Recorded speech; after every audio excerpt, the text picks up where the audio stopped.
Okay, this is DragonofEternity and welcome back to Final Fantasy XIV Endwalker MSQ. In the last video, I fought Zodiac in a trial, and Van Daniel as Zodiac killed himself, which has now brought about the return of the final days. So, we've got that to deal with. So let's see. The Watcher. In Shadow's Wake, level 84. The Watcher would discuss grave matters with you. Before we speak at length, I believe a change of surrounds is in order. I have more ill tidings to share, you see. I sensed others arriving not long ago. The party's arrived! Though my communions with Hydaelyn have grown infrequent, I have learned enough from her to know these are your comrades. And as luck would have it, they have already reached my abode. Come, let us join them. Alright, the party's here.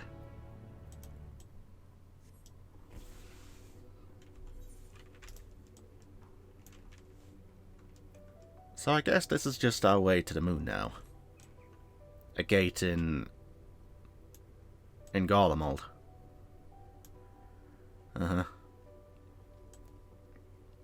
So that's Xenos having a wander somewhere. Van Daniel offed himself, which has brought about the final days. So who's the villain in the expansion? Whatever that voice was, I guess.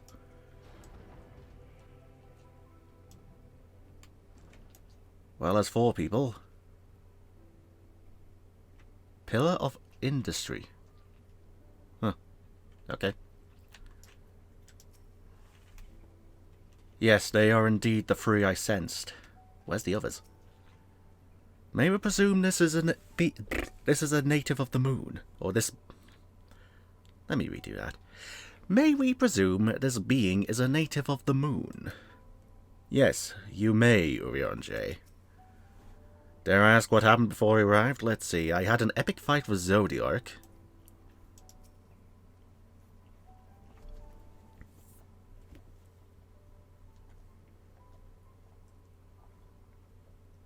Thank goodness you're unharmed. I did die a couple of times in the trial. We did what we could to subdue the Tempered before making our way here.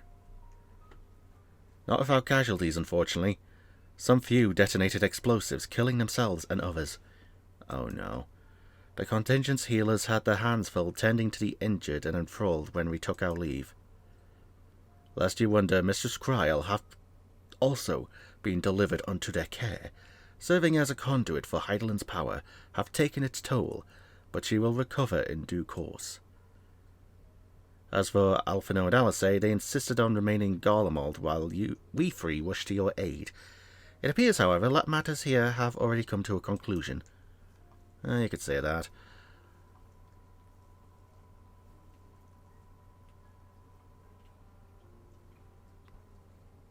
But what manner of conclusion, if I might ask? Is this the ally whom Hydaelyn bade you seek out? He is not unlike these shades of Amarot. Not unlike, perhaps, but not the same. I was created by Hydaelyn, together with this place. It has ever been my duty to keep vigil over Zodiac. Or rather, it was my duty.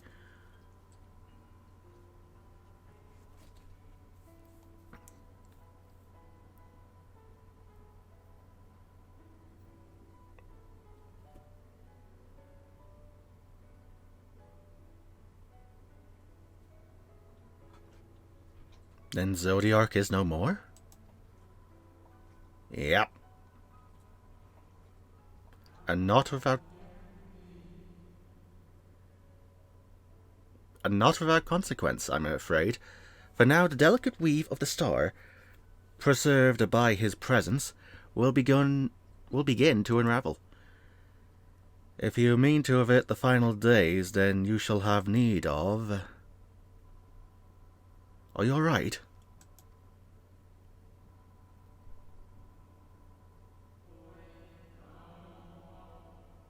My attempts to forestall Zodiac's release have all but exhausted my strength.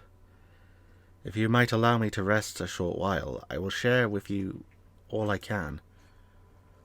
Alright, you take a seat, buddy. Please do. You need not exert yourself on our account. These crystals contain records of your time here, yes? May we peruse them while we wait?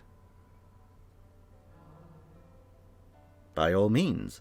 If you would review them chronologically, then might I suggest beginning with those on the upper floor? I shall leave that to you, while I see what can be gleaned from the crystals on these lower levels.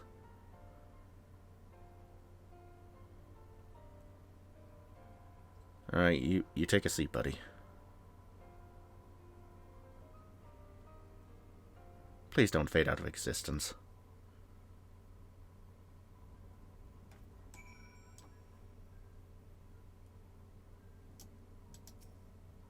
A moment longer, friend. Ay. Stola. Pray review the records on the upper floor, and I will see that there is aught. See if there was aught to be learned down here. Alright, where's Uri and Frankred?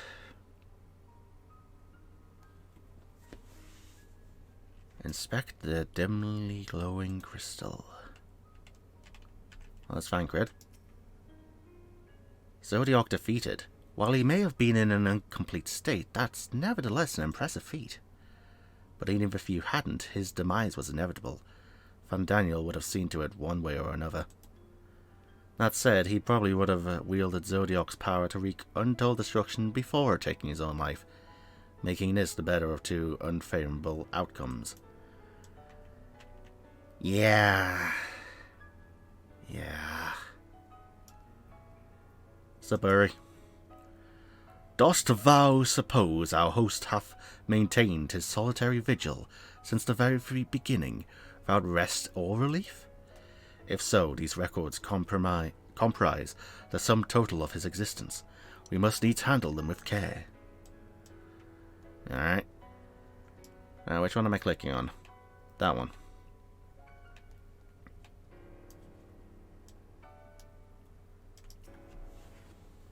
Interacting. As you gaze into the crystal, ancient knowledge of Zodiac flows through your mind. Daily summary, no abnormalities detected. These appear to be records of a long, lonely vigil on the moon, dating back to the beginning of Zodiac's imprisonment. Okay.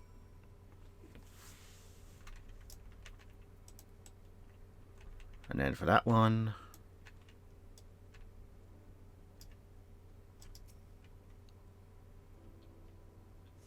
As you gaze into the crystal, knowledge of past calamities flow through your mind. The records describe how with each rejoining, Zodiac's thirst for freedom grew, as did the strain on the brands. Maintaining Zodiac's imprisonment appears to tax Hydaelyn greatly. Well, she needn't be taxed anymore. Warmly glowing crystal. As you gaze into the crystal, knowledge of past rejoinings flow through your mind. The records describe the Watcher's efforts to prepare in the event Zodiac broke free from his prison. The records go on to describe maintenance carried out regularly with Loporits, though it is not clear who or what they are. I know what they are. As someone who has played FF4 recently, I know what they are. Let's see, brightly glowing crystal. As you gaze into the crystal, a record of an unexpected visitor flows through your mind.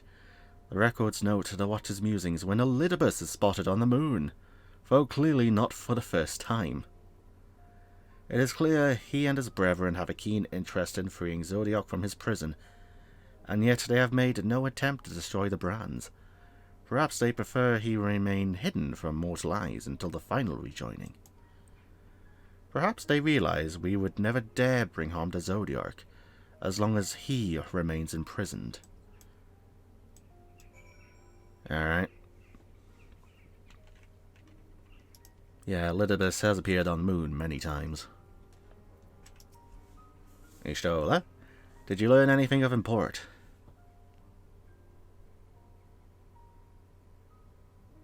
So it is So it is as we suspected. Maintaining the brands requires a great deal of her energy and focus, and this cost has grown higher with every rejoining. That would explain why contact with her has become rather infrequent since the seventh Umbral Calamity.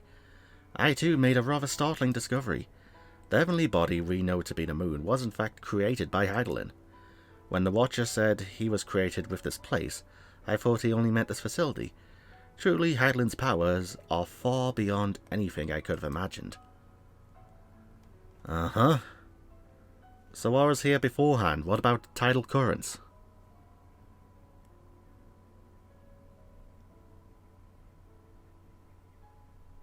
Gotta worry about these kind of things.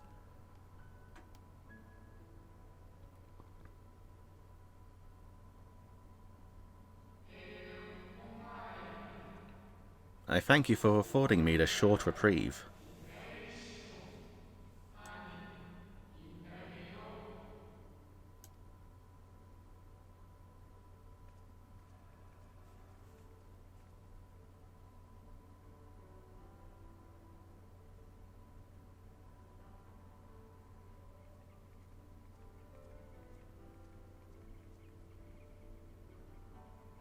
It is we who should thank you. The records stored here are nothing short of extraordinary.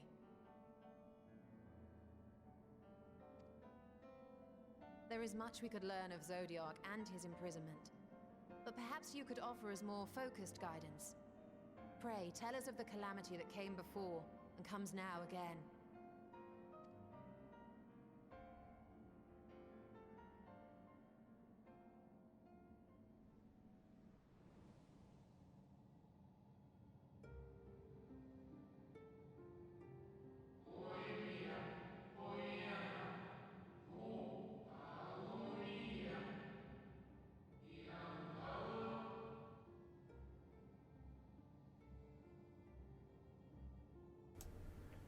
Long ago, before the Great Sundering, there was but a single world. Epheris. Epheris?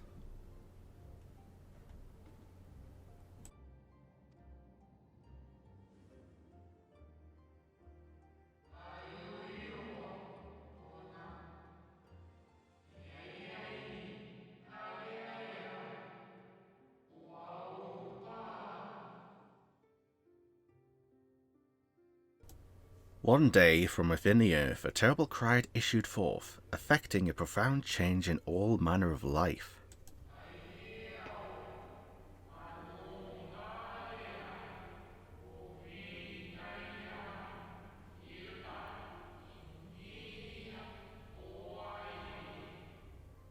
We were not exempt. Our creation magics ran rampant, giving shape and form to thoughts of hopelessness and despair.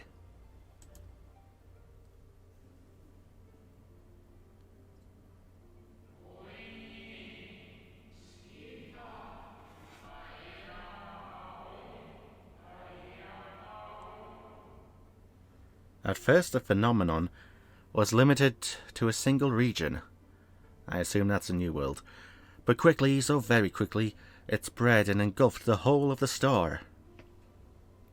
Were the ancients ever able to deduce its source?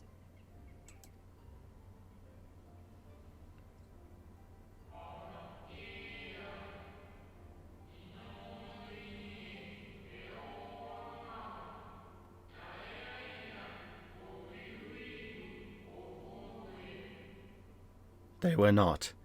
However, the convocation struck upon a method to predict where the next corruption would manifest. So you didn't even know what you were changing with bloody Zodiark?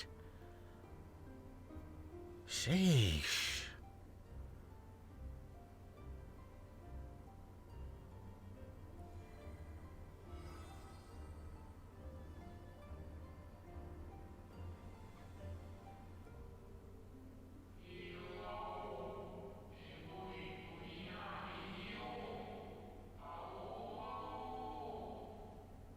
The etheric energies which flow through all of creation in the form of various currents.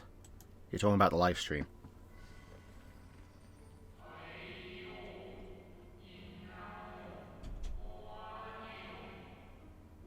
currents which course through the land and seas.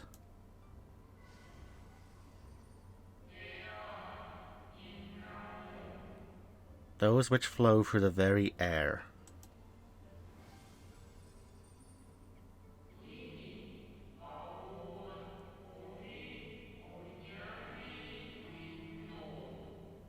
And those of a celestial nature which encompass both our star and this moon.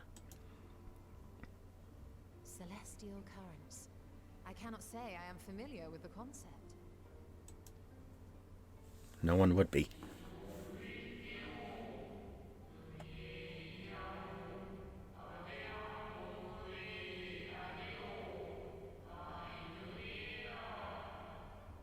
Nor would I expect you to be. Few scholars of our time knew of their existence.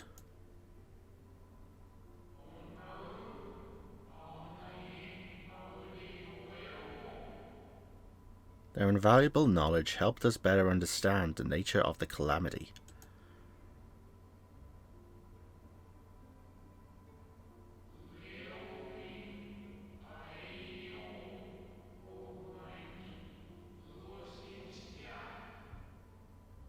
Like the terrestrial ones of earth and air, the celestial currents form a vast network, but the ethereal distribution is not consistent.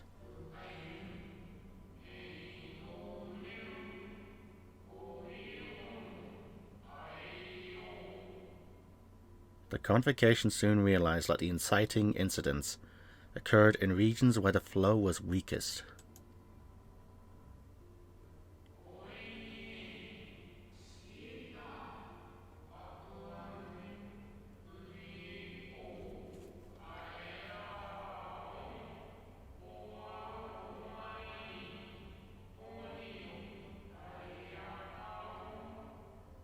Correlation without clear cause, ultimately.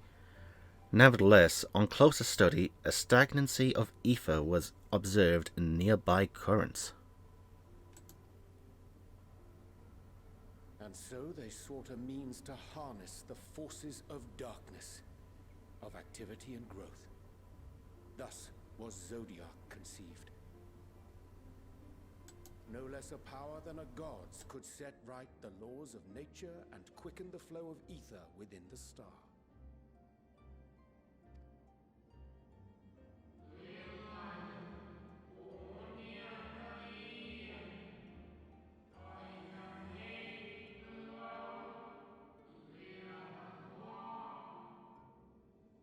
Precisely. With the advent of Zodiac, our end was averted.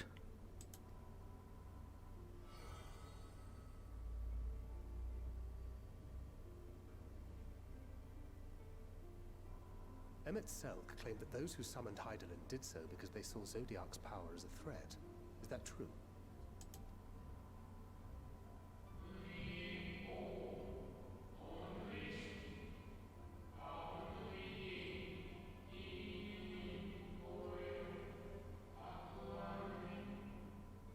Indeed, there was a faction opposed to Zodiac's creation, but the aim was never to unmake him.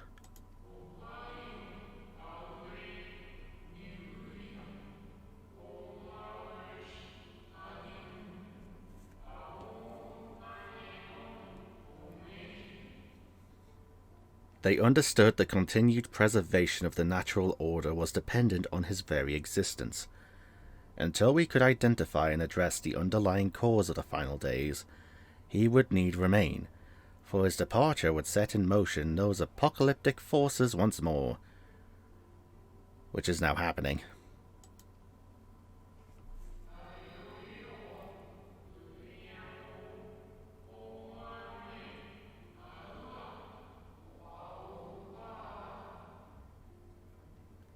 Hydaelyn recognized this as well, and so rather than destroy, she sundered Zodiac herself and the star into lesser reflections, that she might confine him in this place.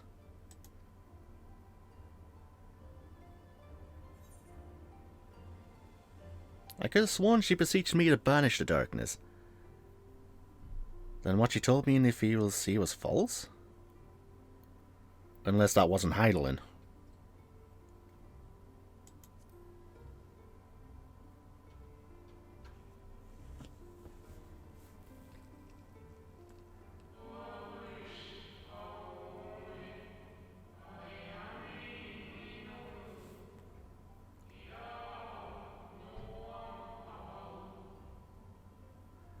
that the two once dwelled as one, until Zodiac grew hungry for power, upsetting the bounds twixt them.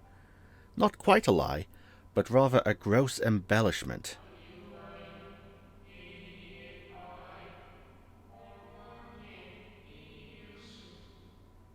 But knowing what you know now, you must surely realize why she might opt to obfuscate and mislead.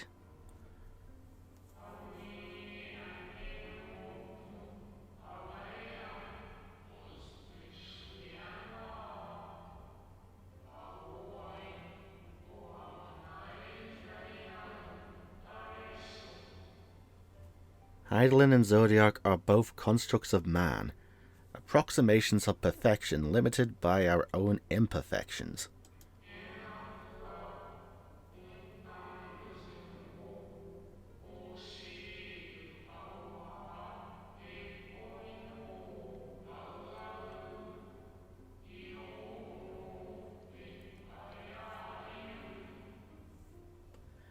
Zodiac was without question the more powerful of the two, having been born from the sacrifice of half Ephair's population.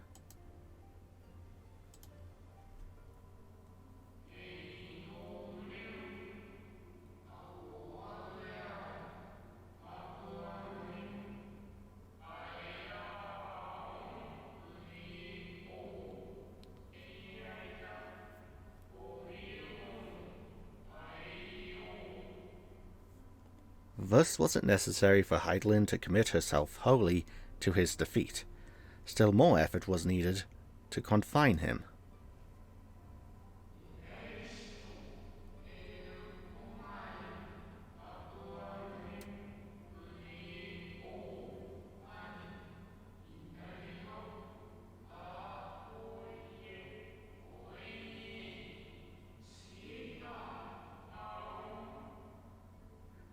Maintaining the brands taxed her greatly.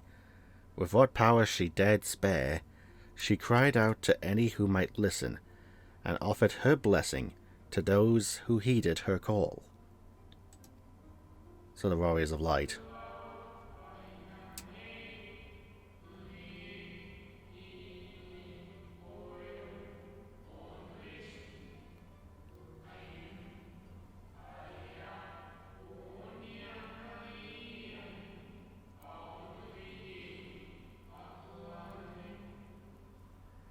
Though it was likely within her power to do so, I believe she did not wish to speak of Ephair and her history. How do you pronounce that?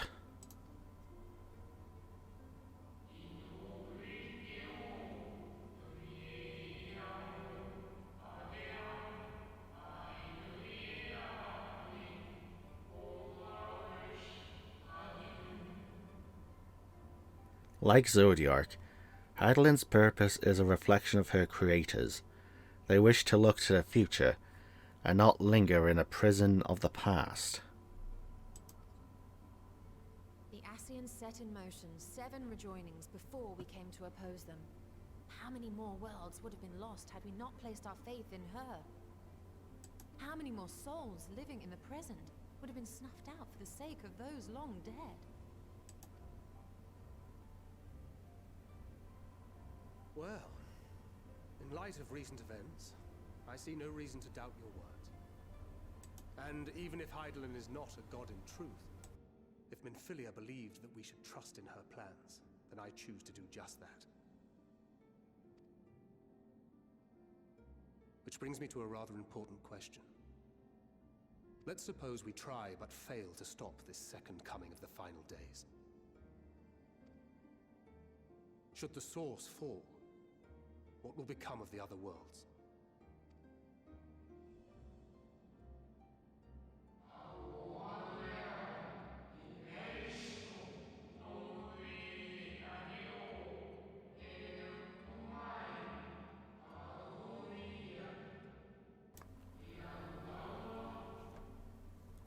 The nomenclature is more fitting than you know.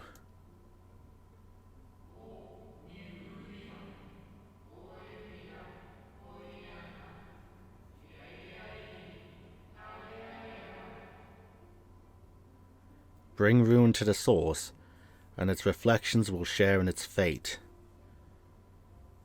So like what the Cloud of Darkness was trying to do back in ARR. So the source falls, the first falls, and Reen... Okay, Vanguard's got a bigger stake in this now. He has to protect his daughter.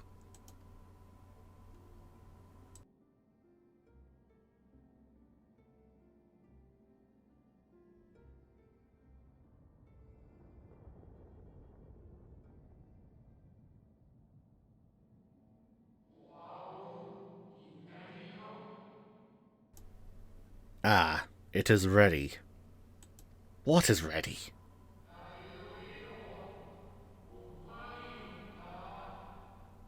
This way, if you would be so kind.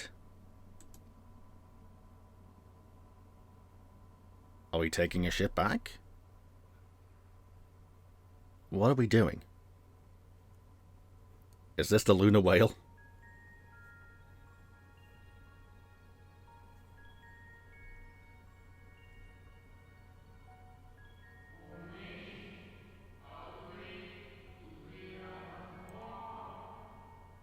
A beautiful sight, is it not? Yes, but what is it?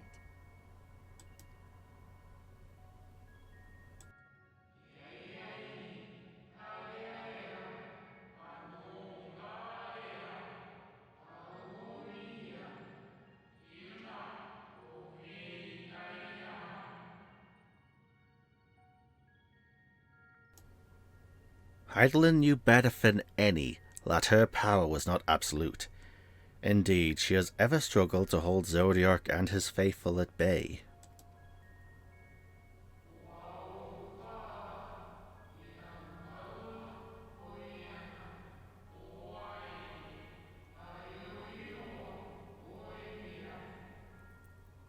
She feared the worst, and so made preparations. In the event of his demise, there would be a contingency.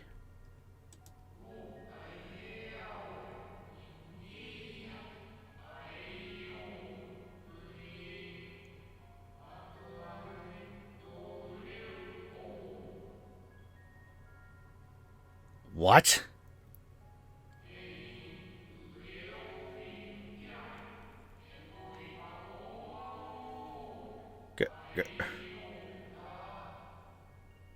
Hang on.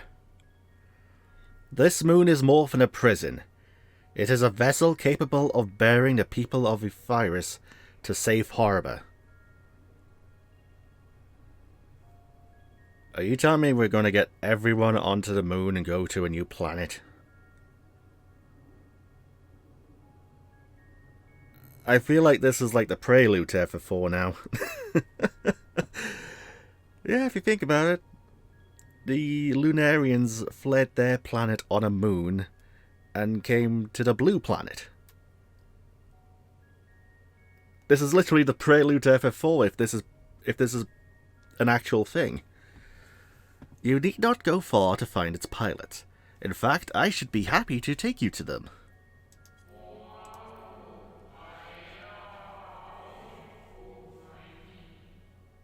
And fulfill my final duty as Watcher in the Dark.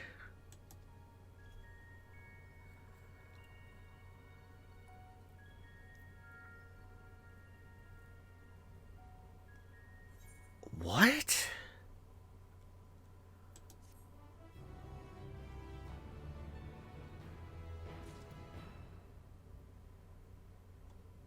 What?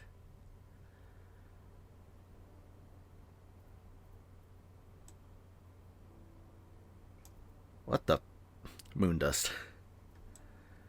I guess you had to explain why we're on the moon. I should very much like to hear more of this extraordinary story. The moon is a ship? Well, now I've heard everything. It may be true, but others will struggle to believe it. I can scarcely believe it myself. Well, we need to bring this guy down to the surface. Helping hands. At long last, Rocha is ready to fulfill his final duty. The time is come for you to be on your way. The crater at the heart of Mare Lamentorum, where Zodiac was imprisoned, is not so easily traversed. However, let us call upon Argus, the Unmaker, the familiar whom you met earlier. He should have no trouble bearing you across. As Hydaelyn created me as the Gowler, so too did she create Argus as the guard. It is his nature to appear when needed, and yet he is nowhere to be found. Strange. Mayhap the imbalancing of ether has affected him. Let us make for the crushing brand and attempt to call upon him there. You need but recall the path you walked with Argus before, and you will find your way. If he labours in service to Hydaelyn's plans, I see no reason not to do as he suggests. Shall we make for this crushing brand, then?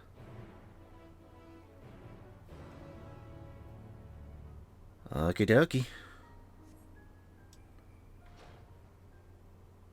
Once again, I travel. Okie dokie. Sheesh.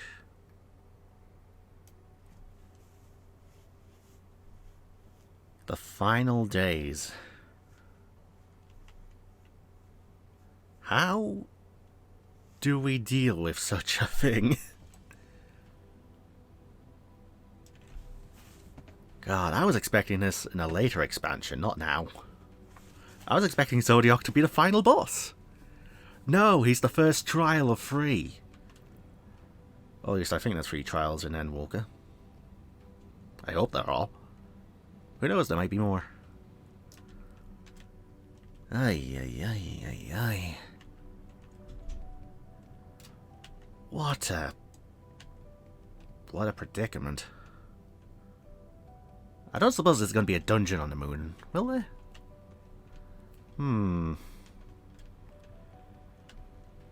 Maybe. Like, maybe in that place. I gotta wonder.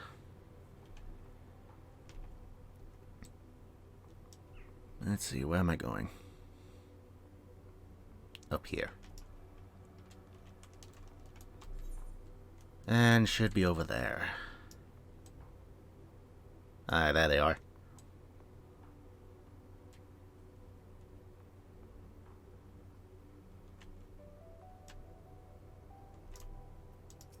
Uyonjay, what do you say? Naught could prepare me for the boundless beauty of Epheres, shining, shimmering, amidst a sea of stars. A blue sapphire, but one of countless other jewels brimming with life, no doubt. I mean, we had the Dragon Star where Midgard Summer was, we had the place where Omega was sent from to fight the Dragon Star. Yeah, there's a few other places filled with life here. With a little preparation, it might be possible to traverse the gap on foot. Oh, really? Then again, it would be a long, long way down if one should slip. Perhaps another time. So close and yet so far. Does not the harsh terrain remind you of somewhere we've seen before? The Dravanian Forelands, aye. A place that rejects the intrusion of outsiders, where solitude reigns supreme. At the very least, it sounds suitable for Zodiac's prison. The place we seek is just ahead at the Chlorophosgrot. You see, Argus cannot manifest without sufficient concentrations of ambient ether. You would be hard-pressed to find a greater confluence than inside this cavern. Follow me. Do I get Argus as a mount? Please tell me I do. That would be great. And now I'm in the FF14 car on the moon. You can't make this shit up.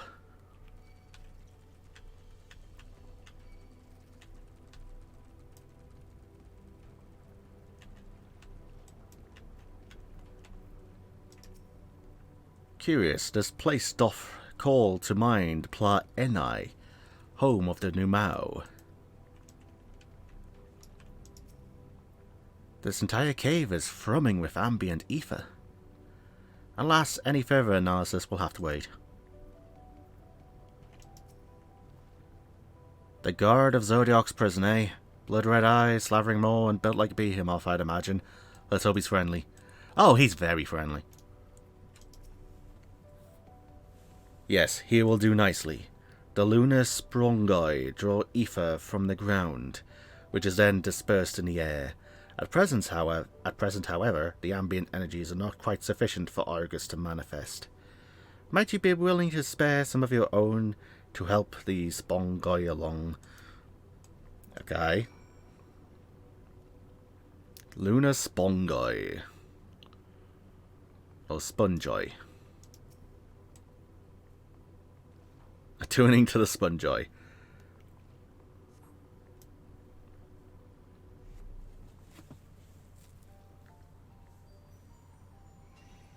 Argus!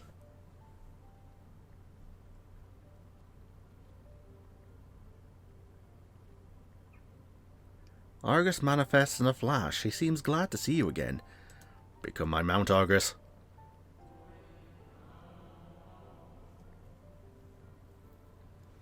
A most fascinating creation of Hydaelyn's, would you not agree? Should the need arise, he is even able to create reflections of himself on a whim. Though I assure you it was no reflection which accompanied you earlier to the brand. No, Argus was quite eager to be at your side then, as he is now it seems. I cannot recall when he last showed such an affinity for anyone. Indeed, I thought him more likely to shy away from you and your companions. Perhaps there was more than a sense of duty that compelled him to aid you before. Become my mount. As for your companions...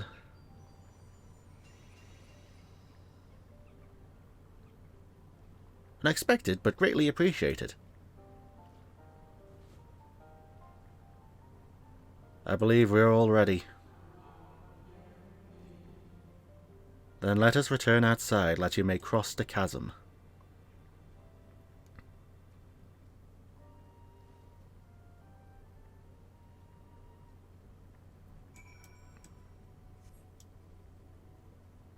Alright, let's go, Cactus. To the chasm!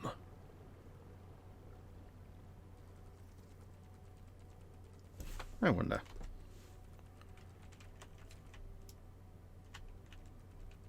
They're sound-based. Okay, I see. So they'll only aggro with sound. That's good to know. That's very good to know. So let's see. Over here with all the doggos.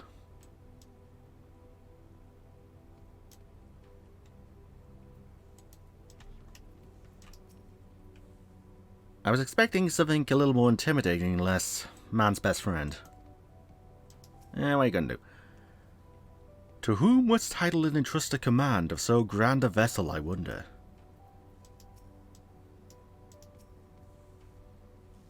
Dalamud has long been described as the loyal hound of Menfina, due to its relation to the Greater Moon. It seems highly improbable, if not impossible, for ancient peoples to have known of Argus, but now I wonder whether there is some connection. You gotta wonder. Argus favors you with what could almost be described as a conspiratorial grin. Ah, doggy grin. Your destination is the structure there across the cradle of darkness. But climb onto Argus's back and he will take care of the rest. Once you arrive, it should not take long to find the ship's crew. The facility is designed to rouse them from their slumber in the event of Zodiac's destruction. Heed their counsel. Together you may guide the star and its people to a kinder fate. This is where we part ways, but know that I shall ever be watching and praying for your success. Oh, worry not for me. Real though I may appear as you and yours, I am but a part of this moon, a creation of Hydaelyn. Let me get up and get a bit comfier. A creation of Hydaelyn entrusted with the memories of an acquaintance long dead, but not forgotten. My charge of Zodiac has ended, but so long as the moon exists, I shall not want for purpose. I shall remain ever watching, ever praying for your success. Oh. Okie dokie. Our allies' assurances notwithstanding, we cannot be certain what awaits us on the other side, so perhaps it would be best if we did not all go at once. I propose the two of us cross first, while Thancred and Urianger wait here. Okie dokie. Onward! A malefic aether yet permeates from the crater. Remnants of Zodiac, most like. Yeah, probably. So we're going to talk about that elegant spaceship. No? Okay. Ooh, a door. Just a little further.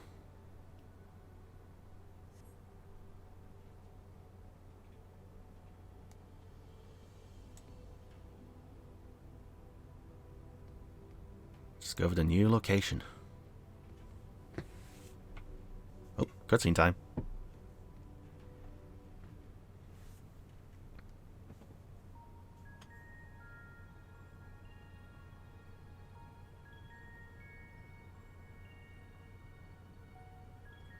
The structure is enormous, though that is hardly surprising given the size of the average Amratine.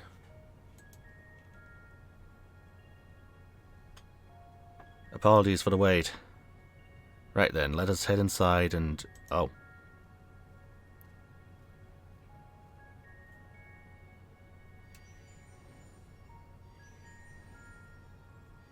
No, doggo, stay! Most intriguing, a means by which he conserveth strength, energy, mayhap. Well, I certainly wouldn't want him to blink out of existence on our account, helpful as he's been. Thank you, Argus. We'll take things from here. Stay here where it's safe, alright? Thank you, Argus. If Argus is to remain without, let us not keep him waiting over long. Yeah, let's not have it turn into a Futurama episode.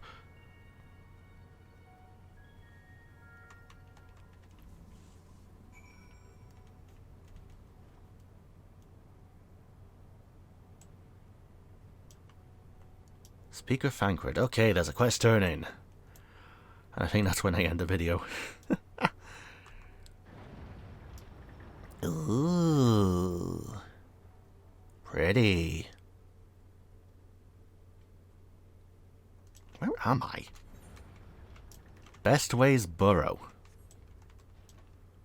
Okay. Well, that's deep, right? I'd imagine these are homes of... the ways. Truly a marvel beyond description. Its scale is reminiscent of Amaret, or rather the replicate we visited on the first.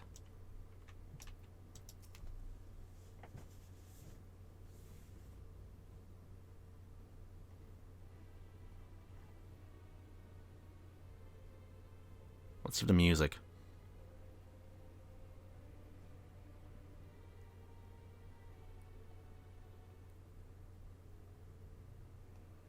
Our moonship pilot should be around here somewhere.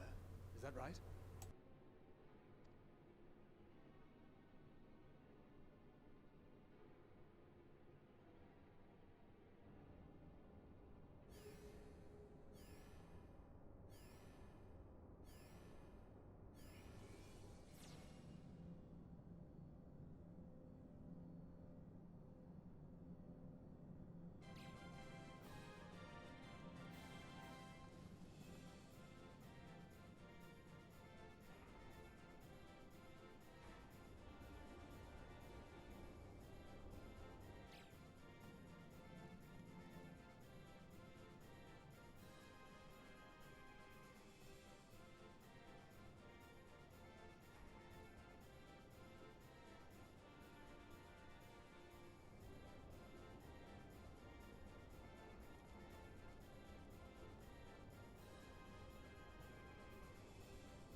I know this 1243rd inspection is a mite ahead of schedule, but it is of the utmost importance.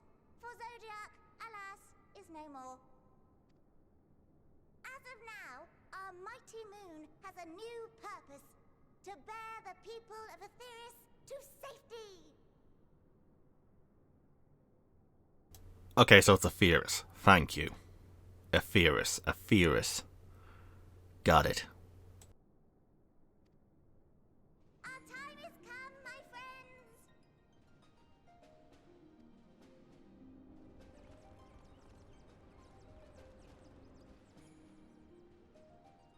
We must be swifter than swift.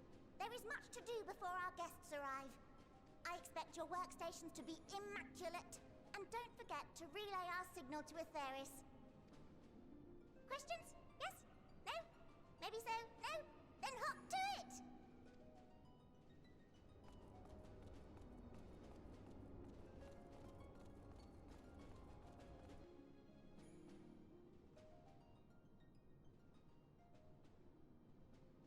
"'Tis a rather curious crew she hath chosen. Their endearing forms intended to ease the passengers' hearts, perhaps. Perhaps.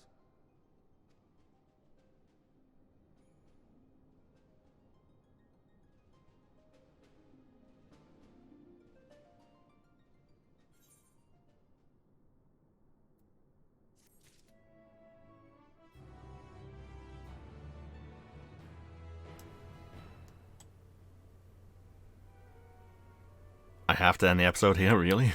Oh, a hairy situation.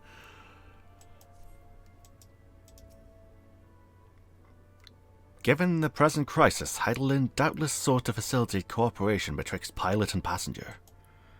Indeed, 'twould require a heart as hard as diamond to raise one's voice in anger to beings possessed of such profound security. I find Uranje's reasoning somewhat flimsy, but the crew seems amicable enough. Oh my god, this is FF4 music. Oh, don't do that to me. Okay, so I guess I'm gonna end things here. This has been DragonofEternity going through more Final Fantasy XIV Endwalker MSQ. In this video I found out that there's a backup plan in case Zodiac dies, which involves the Loprits and a spaceship. Is the entire moon a spaceship? Is it a building on the moon? Is it this building? I guess we're gonna find out. So, yeah. I guess next video I'm gonna be talking to these Loprits and finding out what I can do to help. So, yeah. With that planned out, viewers, with my rambling hopefully now finally done. Until next time.